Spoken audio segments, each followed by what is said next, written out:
Welcome to the slop farm. Enjoy the video. You start by getting the transducer and helix physically ready. Do it now. Mount the transducer to the hull or trolling motor and tighten to spec. This ensures accurate sonar.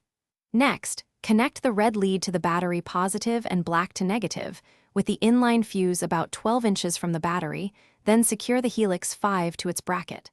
Once done, press and hold the power button until the unit boots. This initializes the software and hardware together, so you can continue.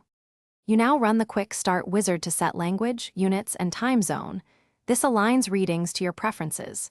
Next, choose the transducer type and sonar frequency, 200 or 83 kHz or chirp wide, to match depth and detail needs.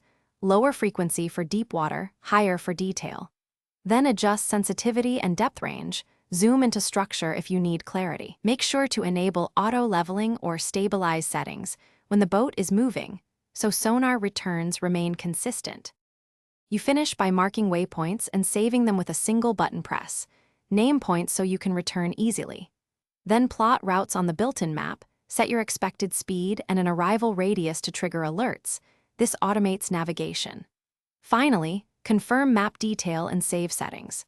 If sonar fails to show returns, first check the transducer cable and connector, verify transducer angle, and that sonar is enabled in the menu. These steps fix most issues quickly.